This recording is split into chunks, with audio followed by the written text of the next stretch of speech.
We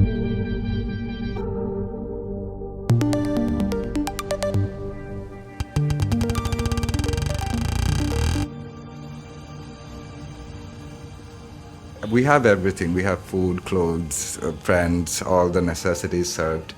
But still, we feel that emptiness. When you don't have free will, nothing else matters.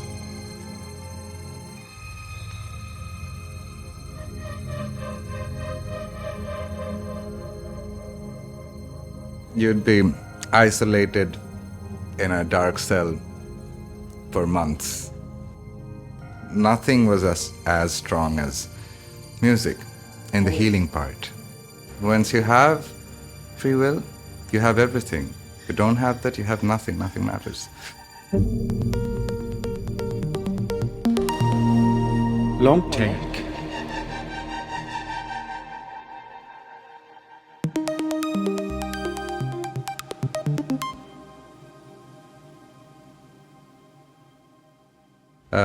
Hello everyone, I am Asif Iqbal, also known as Aia Lemonsky. That's an alias, everybody calls me that. What does the alias mean? AIA is my initials, Asif Iqbal Untu. I have you heard Apurba calling me that, Untu. So AIA comes from there, and I really love the sky and lemons. So that's why lemon sky, and it turned into Lemonsky. Why do you like the sky? It's so vast and amazing. It's so nice to look at it.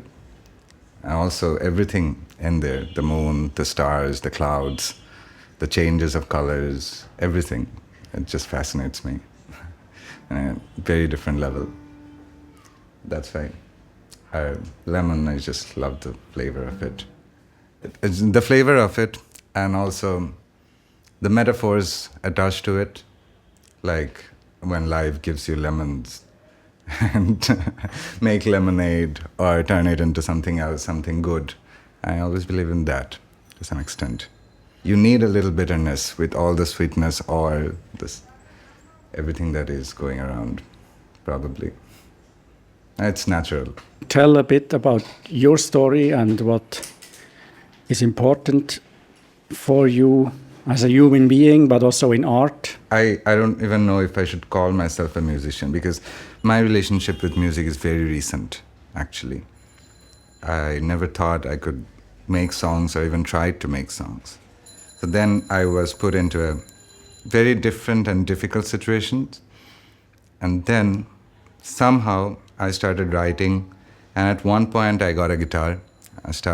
I could play the guitar a little bit, very simple, basic chords and everything. Not everything, a little. So I started just with the sounds, the notes, putting those words into tune. And they turned into songs, and people started liking it. The initial intention is I'm making songs for myself, because I had no other intention other than that. So the songs basically talk about my feelings, me consoling myself, me giving myself hope, telling myself that everything is fine. There will be ups and downs, and now you're probably hitting rock bottom, but you'll rise again. It's just phases. They're just phases.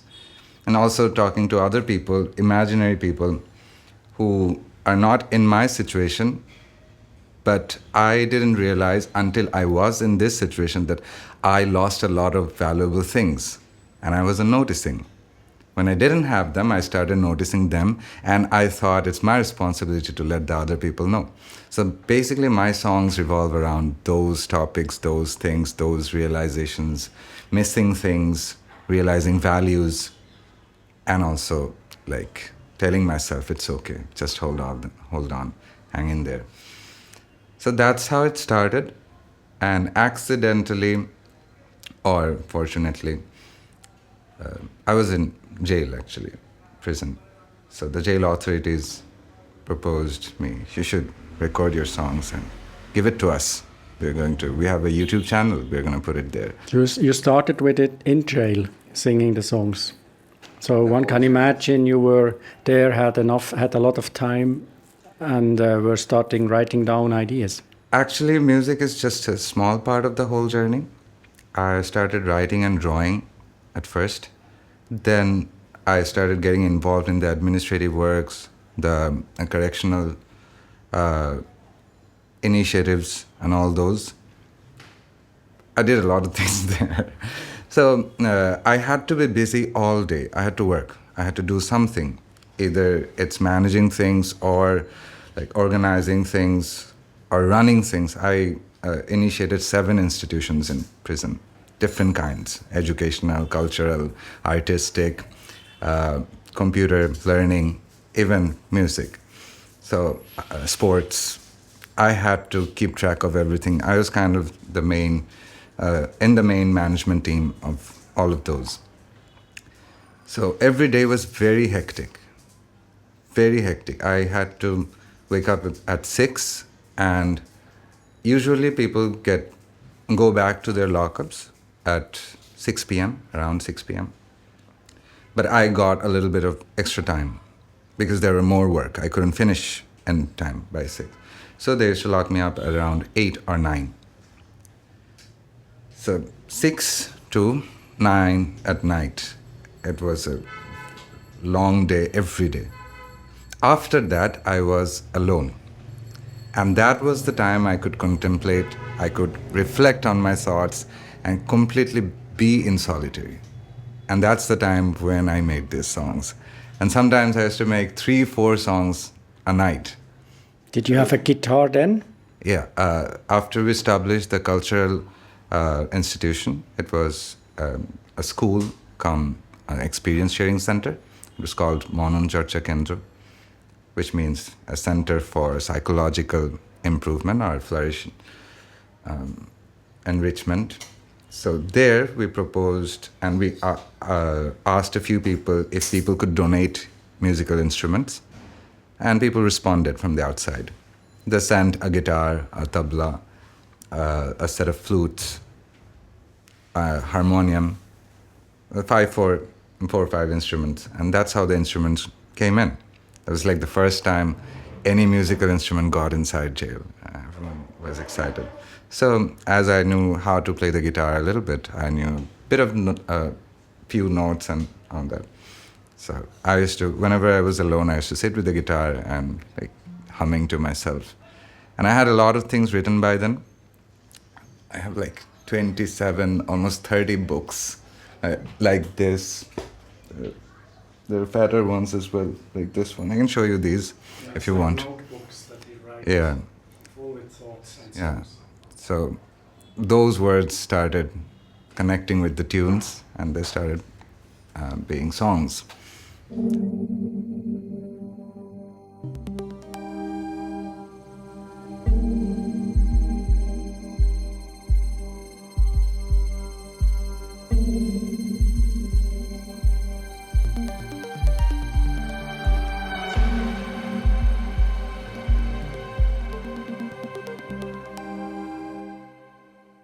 Maybe we can start with one song before we go too deep sure.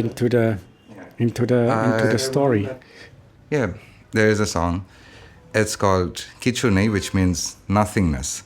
So it's basically about the realization that I couldn't figure out before.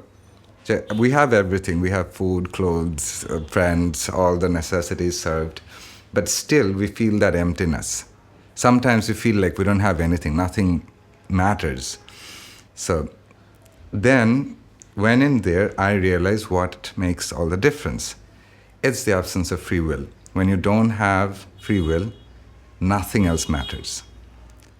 And when you have that, again, nothing else matters. That's the only thing that matters. Yes, my will, my thoughts have a value to someone. So that's a very small thing we don't really consider much. But at that point, I realized that once you have free will, you have everything. If you don't have that, you have nothing. Nothing matters.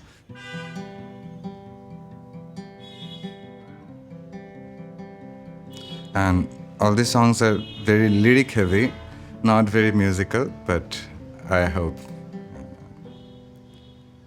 সহজাত মনেরই ভাষায় অবিরত ছায়া ছবি মেনে প্রতিক্ষণ কেটে যাওয়া বাঁধনে ফাটল ধরে জলেতে মাতাল আবার শেষে শুরু বেসামাল চাঁদো আবিভোর কোনো রাত নিশিডাকে সারা দেবে কিনা ভেবে মন ডুবে ভাসে দু চোখে আলোর ভাটা দু পায়ে পাতাল আবার শেষে শুরু বেসামাল বৃত্তের গায়ে ধুলো জমে না কিছু ভাষা কখনো বোঝানো যায় না সময়ের আলেয়া সাথে পরিচিত থাকা না থাকা It's just half the song. I hope it does. It works. It's wonderful. It's yeah. And maybe we can start with the second song, and then we talk a little bit more about the realities where these songs come from. I could sing another song that actually got me known to the outside world because when the song started getting published online, publicly, I was inside. I had no idea how they're being taken or how much response they're getting or anything. No idea. So when I came out, I figured everybody, all the musician community, they know me. I had no idea about them. And they started coming to me and inspiring me I should continue this. Because I had really no intention of continuing music. It served its purpose. You know, I needed that. I needed those healing sound to heal me. And it was done. Then the musicians around, the musician community here, they pushed me to continue. You should keep singing. You shouldn't stop. So one song stood out amongst all 13. In the first batch, there were 13 songs. It was called Abar Dhaka Hole. And it means when we meet again. It was basically a letter to the people outside, talking about what's going on in my mind. I had some visitors, and whenever I talk to them, everything is changing on the outside, and I have no clue. And they are thinking also that I am changing as well because I'm in a completely different situation and so much time has passed. But I had hope. I call it the inner bluish bird inside your heart. And that hasn't changed. Whatever has changed, the core, the spirit, the soul is still the same. So the song is about that. It's a very simple song. I don't know how it touched everyone. No clue.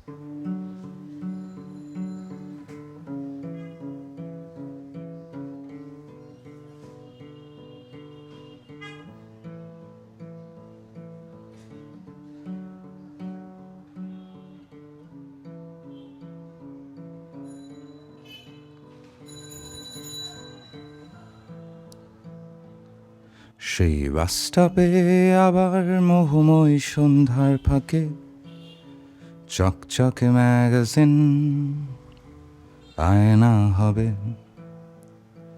দু চোখ বুঝে মিলে ভুলে দুটো শুকনো লাল গোলাপ মিশে যাবে রাজপথে গভীর ঘুমে পথিক থেমে আছে কোনো বদ্ধ নর্দমায় জমাট বাঁধা অলস কুমট সময়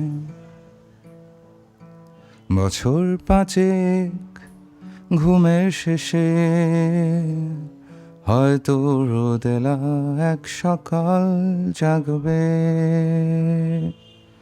আশ্চর্য নিরাসক্ত মায়া বাঁধনে আবদ্ধ চেনা বৃত্তের আবর্তে আবার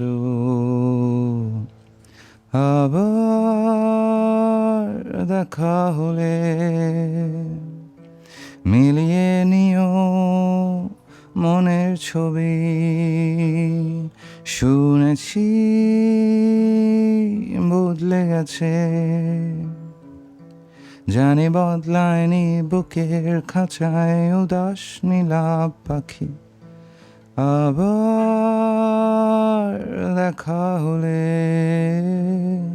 বলো কেমন আছো তুমি, শুনেছি বদলে গেছো, জানি বদলায়নি বুকের খাঁচায় উদাস নীলাভ পাখি। লুকিয়ে আছো গাইছে নীরবে, লুকিয়ে আছো গাইছে নীরবে।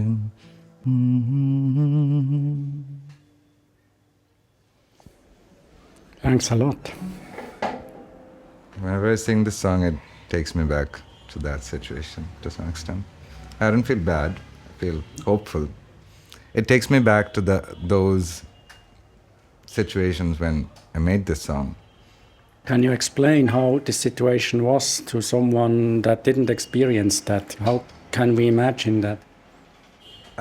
I would say this is nothing that people can deal with, obviously. But when I try really hard to put myself back in that situation, every day was difficult. Every day was difficult. Like I said, the absence of free will. You cannot really do whatever you want to do or however you want things. There's a very strict pattern system that you have to follow.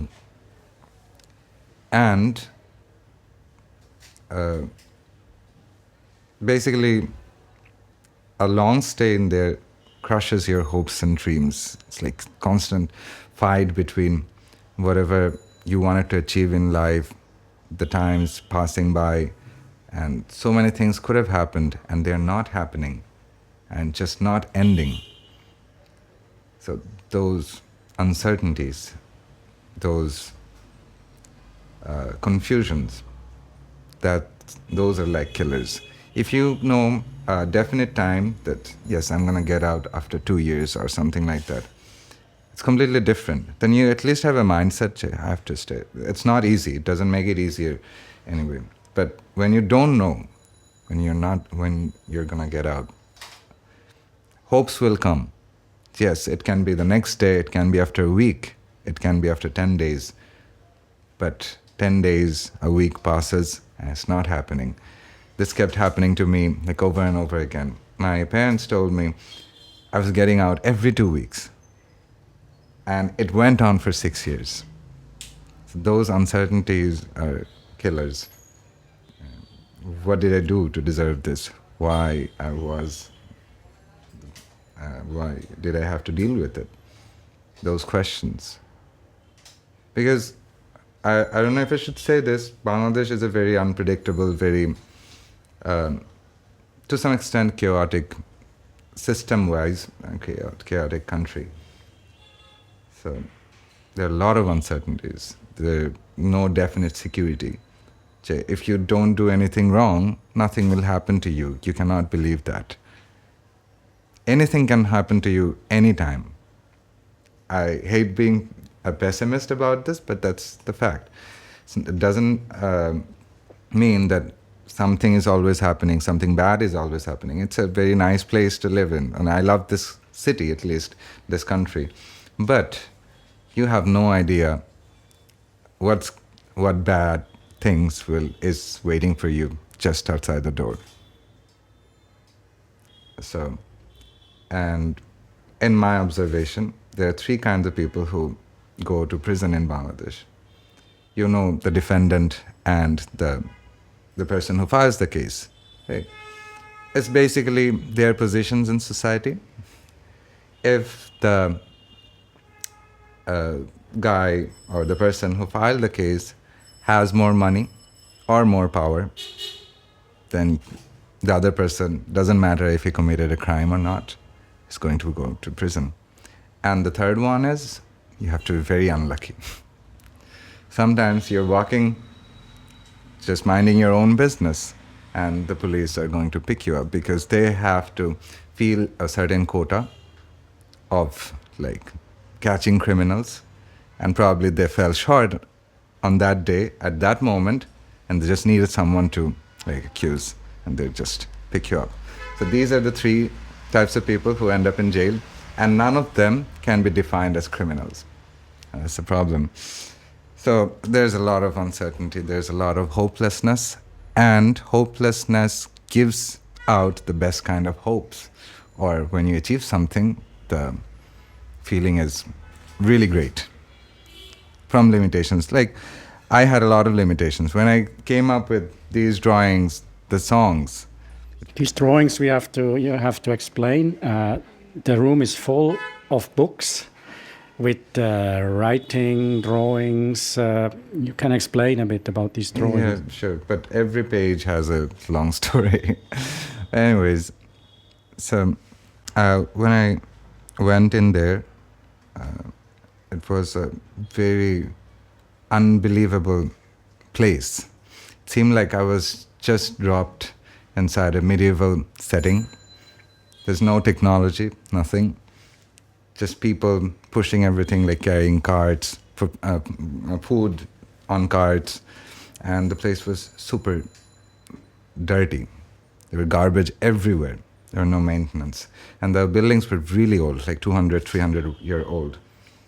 It's a completely different, unfamiliar setting. And it was filled with people. Originally, the old jail had a capacity of 2,500 people, but almost 10,000 people used to live there. So you can imagine the capacity, and it was filled with people. At first, I was there for 5 months. And they were very strict about certain things, that you cannot possess a piece of paper or a pen. That's a punishable offense. There are a few people within the inmates who were allowed to write because they had to keep track of all those, the people coming in, going, the count and everything. The administration alone couldn't do that. So only they were allowed pens or papers. But anyone else, no, you cannot have that. Further, even if they caught someone having a pen or paper, the slight punishment or I'd say a fine, something like that. But if they caught you writing about that place specifically or the system, that's a grave offense. You'll be punished seriously for that. What does mean seriously? Seriously as in you'd be isolated in a dark cell for months. Like that. You can't get out, you can't do anything, you can't see anything, like that. Things like that. So that's how I learned to hide situations or express situations in layers, metaphors. I'm not an expert in writing, but because I had to hide whatever I was saying literally, I had to find out layers of words within words. And I guess that's what poets do. That's what singers, writers do. They use a lot of metaphors and they creatively express things. And that came to me as a complete necessity. Because I couldn't write anything directly, I had to find ways to hide them under layers. And that worked out. So when I think back, it was a life-changing experience for me. Learned so much, gained so much. I'm not gonna evaluate between if I gained more or lost more, because there's no comparison, but I gained a lot.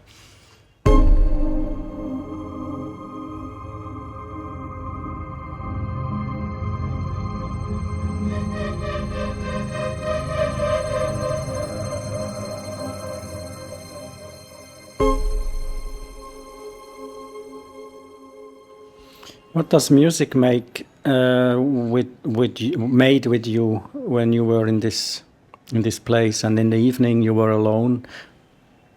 Can you try to talk a little bit about how strong music is, or how important music is, or what also you cannot find even with music, because sometimes it's also romanticizing. But honestly, I can share my honest opinion. From my experience, I always heard about music is very powerful. Music can do this, that. Yeah, but when we're living our ordinary lives, there are only like a tiny portion of music that touches us. We can relate to it, or maybe we don't even have the time to relate to music that much because we are busy with so many other things. But in that situation, I had no way to like even listen to music. Right, for a long time, for about 3.5 years, I had no way to listen to music. But when I got the guitar and the sound of like these sounds, the sound, it's so beautiful. And when I used to be alone in the room, it's so refreshing. Like I'm super frustrated about my situation, everything I had to do all day long. It's really hard managing a huge bunch of people, or the people who are stuck there. They're not willingly stuck there. So they're not really easy to deal with. Nobody wants to listen to anything. You have to really motivate them to do something creative or motivate them to do something productive. That takes a lot of effort. And sometimes you have to come across people who are completely disregarding you. And I'm not an authority that I can like shout at them, or I have to like understand, I have to listen. So every day was like that. And after that, coming to my room, my cell, heartbroken, broken, devastated. And whenever I started these sounds, and sometimes the words came automatically. And it didn't take much time. I didn't spend a lot of time making one song. They seemed so natural. After that, the refreshment that I got, the relief that I got, that's unbelievable. It's like somebody took all the negativity, all the pain, all the frustration, just washed away all of them. And it's like a completely new, fresh start for me, for the next day, for like dealing with the next day, preparing me for the next day. So every night after making a new song, in the morning, I used to wake up completely fresh and rejuvenated kind of thing. It gave me a lot of strength. There's nothing else like music. I used to sometimes read books on all those things, a lot of activities. I did a lot of things that I never did before, but nothing was as strong as music in the healing part. How is it compared to writing in your experience? Writing helped to some extent.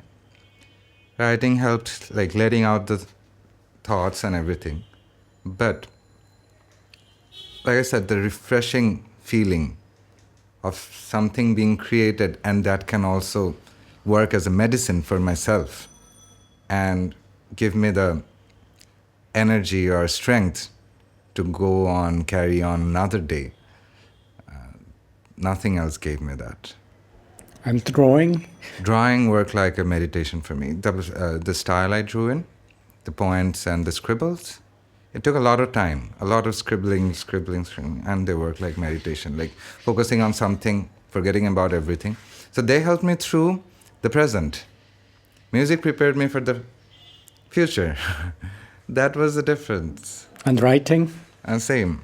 My writing worked like meditation as well. Writing, drawing, I would say they had similar effects for me. Like I'm writing, moving my hand, like something. Sometimes whatever I wrote didn't make any sense, doesn't make any sense. Sometimes the things that I drew doesn't really make any sense. I'm just following my hand or following my mind, just letting them roam free. That's it. So did you almost do every evening, if possible, a song? For a while, yeah. Then there used to be times when I even had to work overnight. I used to be really tired to even sit with the guitar, just go to my room and just sleep. There were a lot of times like that. But whenever I got the chance, I try to make something.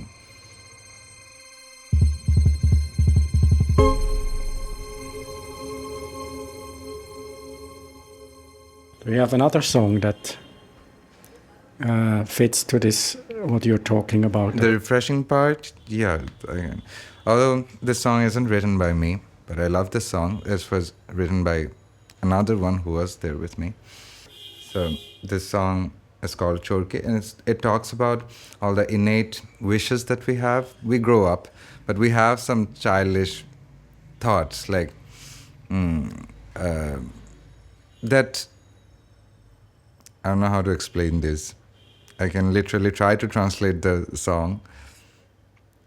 Like, embrace me with a blanket and take me to see the moon pouring light. Kind of things. Like, when I get lost in the fog or haze, just please try to find me, embrace me, and kiss me. These kind of things that in Bangladesh are not very common. We have to be tough when we grow up. We cannot speak of these childish things. So this song talks about those things. And we used to call it a childish song, but later on we found that everybody could relate to it somehow. So I could sing a few lines from there.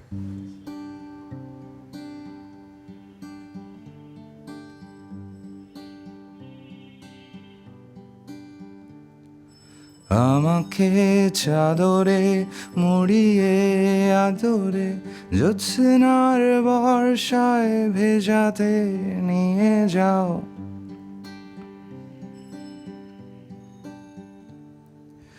আমাকে চাদরে মুড়িয়ে আদরে জ্যোৎস্নার বর্ষায় ভেজাতে নিয়ে যাও নীলছে সাগরের তীর ঘেঁষা বালুতে মিথ্যে স্বপ্নের প্রাসাদ বানাতে দাও বাড়তে দাও বুনো ছোপের মতন করে শুকিয়ে যেতে দাও ফুল যেমন ঝরে গভীর হতে দাও আমার গভীরে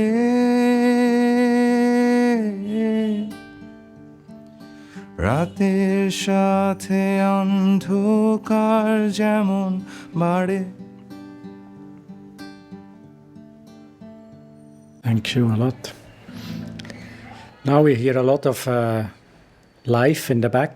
We hear people ringing, rickshaws, things like this. How different is that? Was the sound in the prison? Did you hear sounds as well, or what sounds would you hear? During the day, a lot of chaos, a lot of people talking. Later on, there were TVs and everything. So a lot of noise, people shouting. There are a few distinctive sounds, like in the morning when the bell rang and everybody had to wake up and get ready for counting. So there was something called file tick. Like you have to sit in files. File tick, that was a distinctive sound. Then during lockup, tala chabi. Tala chabi is basically the person who opens and closes the doors. So everybody is waiting or trying to get out, so everyone is calling his name. Then after the lockup, like after 6, a different kind of silence prevailed. Like outside was different. Inside the buildings, it was different. Like people were talking to themselves inside the rooms and everything. After like 10, 11, 12, it's complete silence. A few sounds of TVs and people watching movies or something. Other than that, it's complete silence. The special part was when the power cuts happened. It used to be complete silence for a few seconds. Then people started singing and all that thing. Nothing like this were there. I missed the rickshaw bells, the kring kring sound. That's the quality of Dhaka. It's everywhere. And also the motor vehicles moving and everything. But rickshaw is the distinctive sound of Dhaka. I really miss that actually. I have a huge song about that, how much I miss rickshaws. So yeah, the sound quality is completely different. And there are a lot of, cricket sound at night, because later on the jail moved to outskirt of the city, and it was kind of a suburban place. There are a lot of fireflies and crickets around. And would the other inmates hear your songs when you were composing them or writing them and first trying them out, singing them? No, while I was making the songs, nobody heard me. At first, I was in a room filled with 400 people, a tiny room. There was literally no space to stand. Then it changed. In the new place, there were like 40 people living in one room. Then later, I was given a special cell, a tiny room for myself. I used to live alone. Then it was, that's the time when I started making the songs, when I got a little bit of solitude. But it wasn't allowed to shout or make loud noises inside the cells. So you can tell all the songs that I'm singing, they're like whispering, singing to myself. And that's how they were made, because I was just singing to myself, nobody else. But as the institution, the cultural institution, the art school, there are few musicians who were playing with me, who were interacting with me. So one of them, a guitarist, were there. He used to come to my room every morning just to find out how many songs, just to count how many songs I've made. So he used to sit with me, and then I just learn the song and play with me. That he's like the first person who got to listen to most of the songs. Then sometimes he, on his own, with other people, used to sing that song. There are a lot of hit songs within that environment. Anyways, that's how people got to know that I'm writing songs and I'm making songs and I'm also singing them. So sometimes people used to gather around, please sing us a song. That's how it started reaching people. That's how the authorities got to know. That's how they got published. That's how it reached out, went beyond the walls. And is your first listener, is he still in prison or is he out? And are you in contact with him still? Is he still the first listener? No, he's not the first listener. He's into drugs, and I thought he changed over the time, but he keeps going back. He gets out and he keeps going back. That's how I kind of acted like a guardian to these people. So for now, I'm maintaining a distance, because I told him, if you don't stop this, I'm not going to talk to you. It's kind of like that. So we're not in contact that much, but he sometimes messages me, I message back, that's it. He's out. Most of the people who were musically involved with me, they're pretty much all of them are out.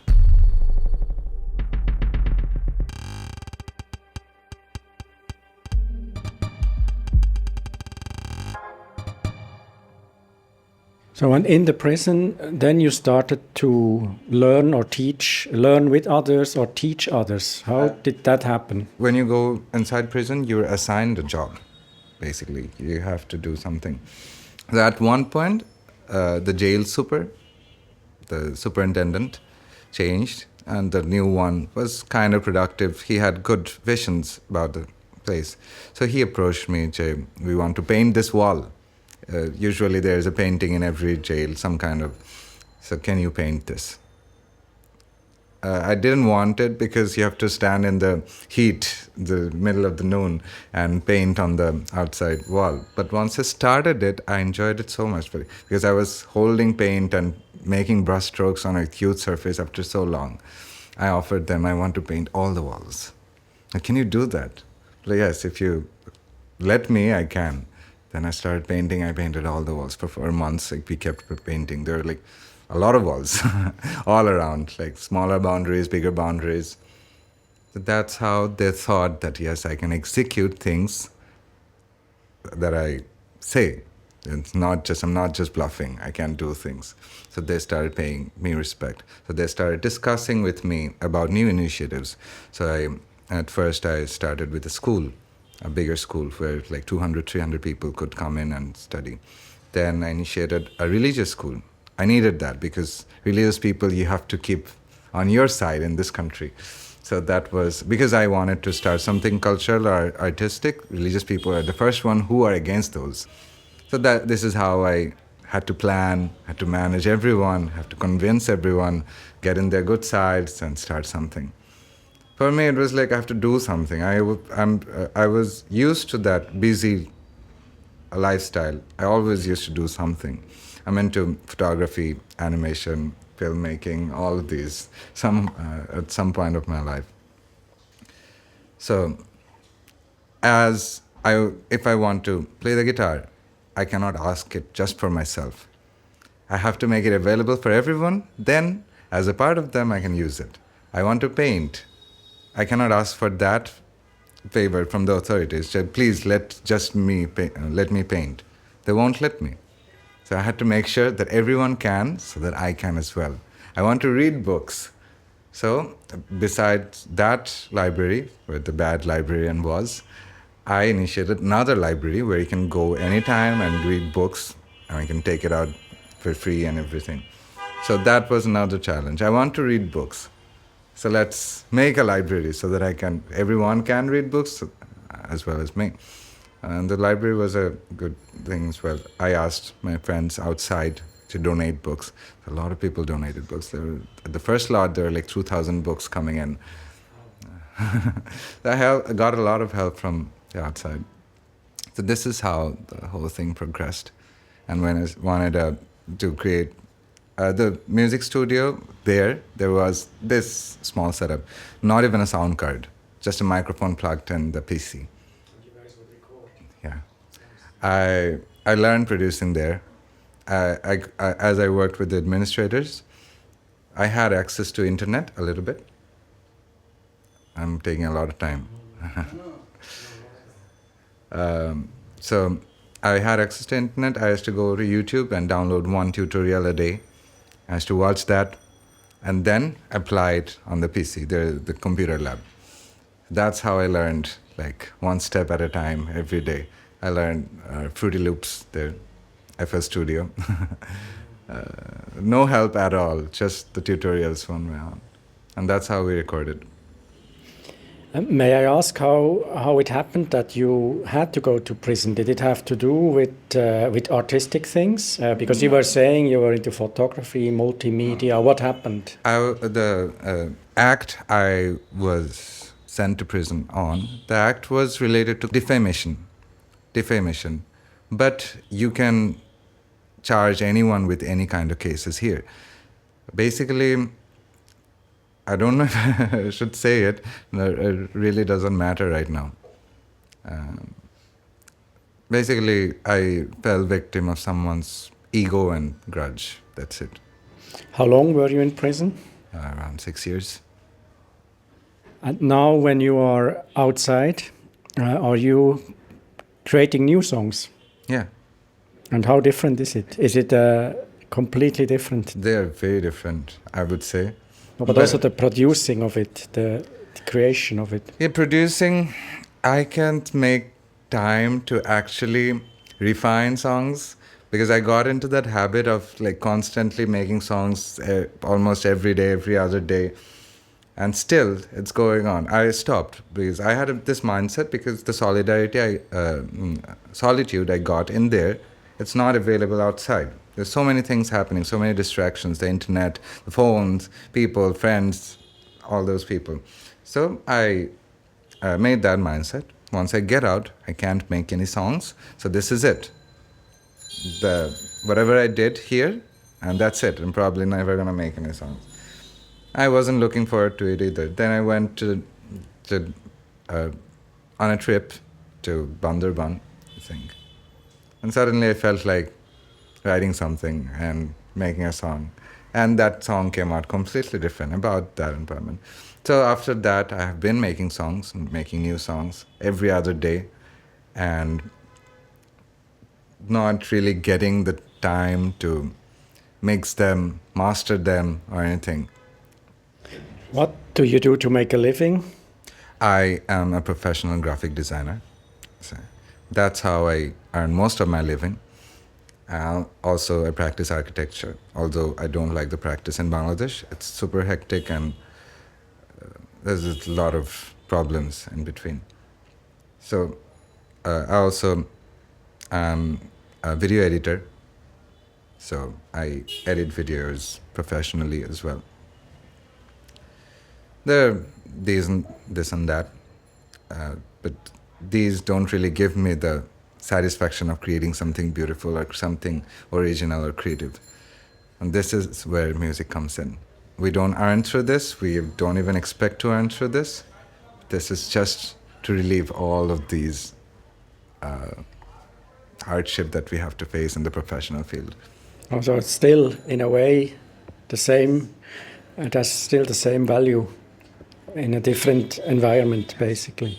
It's just a bigger prison.